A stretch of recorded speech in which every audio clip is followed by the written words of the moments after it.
नमस्कार दोस्तों, एक बार फिर हमारे YouTube चैनल में आप लोगों का हार्दिक स्वागत है। लेटेस्ट अपडेट निकल के आई कि कर्मचारियों के लिए बड़ी खुशखबरी है। अगले वेतन आयोग में नए फॉर्मूले से बढ़ेगी कर्मचारियों की सैलरी। तो दोस्तों, हम आपको सब डिटेल में बताएंगे। अगर आप हमारे चैनल पर फर्स्ट टाइम विजिट कर रहे हैं तो चैनल को लाइक कर दीजिए, सब्सक्राइब कर दीजिए, साथ ही साथ बेल आइकन को भी बजा दीजिए ताकि गवर्नमेंट या पेंशन से संबंधित जितनी भी न्यूज आती है उनकी नोटिफिकेशन आप लोगों के पास तुरंत पहुँच के। तो करते हैं वीडियो को स्टार्ट बिना किसी देरी की। दोस्तों, केंद्रीय कर्मचारियों के लिए आने वाले दिनों में बड़ी खुशखबरी मिलने वाली है। सूत्रों की माने तो अगले वेतन आयोग में सैलरी की बढ़ोतरी में एक नए फॉर्मूले का आयोजन होगा। फिटमेंट फैक्टर से बढ़ने वाली सैलरी से अलग नए फॉर्मूले पर विचार हो सकता है। हाल ही में केंद्र सरकार ने कर्मचारियों को 18 महीने का डीए एरियर देने से इनकार कर दिया है। नई चर्चा से कर्मचारियों को थोड़ी राहत मिल सकती है। हालांकि नया फॉर्मूला 2024 के बाद लागू होने की संभावना है। सातवें वेतन आयोग की सिफारिश 2016 में लागू की गई थी। इस बात को 5 साल बीत चुके हैं। सूत्रों के मुताबिक केंद्रीय कर्मचारियों की सैलरी तय करने के लिए 8वें वेतन आयोग के नए फॉर्मूले से केंद्रीय कर्मचारियों की सैलरी हर साल तय होगी। हालांकि इस मामले में सरकार की तरफ से कोई पुष्टि नहीं की गई है।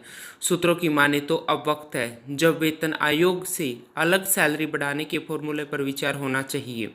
कॉस्ट ऑफ लिविंग लगातार बढ़ रही है, ऐसे में हर साल कर्मचारी की सैलरी में इजाफा करना ज़्यादा बेहतर होगा।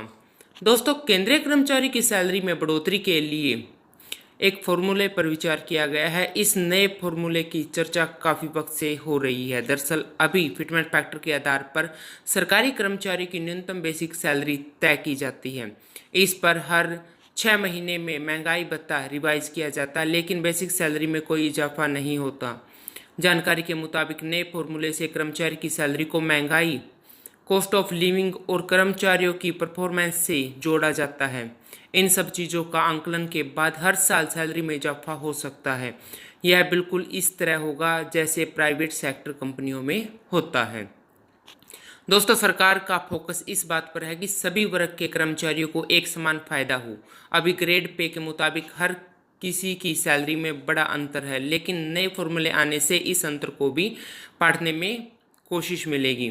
सरकार महकमों में अभी कुल 14 पे ग्रेड हैं। हर पे ग्रेड में कर्मचारी से लेकर अधिकारी शामिल है, लेकिन उनकी सैलरी में बड़ा अंतर है।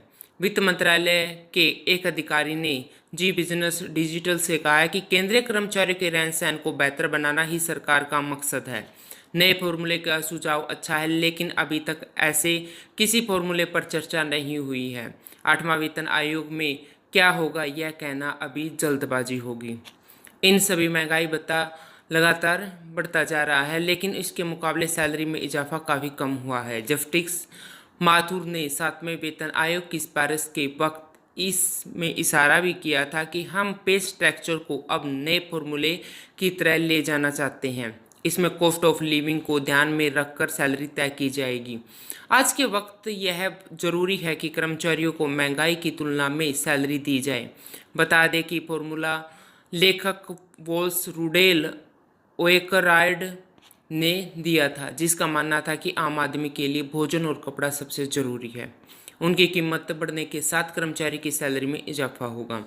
दोस्तों, 7वें वेतन आयोग के तहत केंद्र सरकार ने कर्मचारी की न्यूनतम सैलरी को फिटमेंट फैक्टर से रिवाइज किया था, जिससे बेसिक सैलरी पे ग्रेड 3 पर 7,000 रुपये से बढ़कर 18,000 रुपये कर दिया गया था। जस्टिस माथुर ने सिफारिश में कहा था कि सरकार को कंज्यूमर प्राइस इंडेक्स के मुताबिक हर साल केंद्रीय कर्मचारी के वेतन की समीक्षा करनी चाहिए। तो दोस्तों, आज के लिए इतना ही। मिलते हैं नेक्स्ट वीडियो में, तब तक के लिए जय हिंद, जय भारत।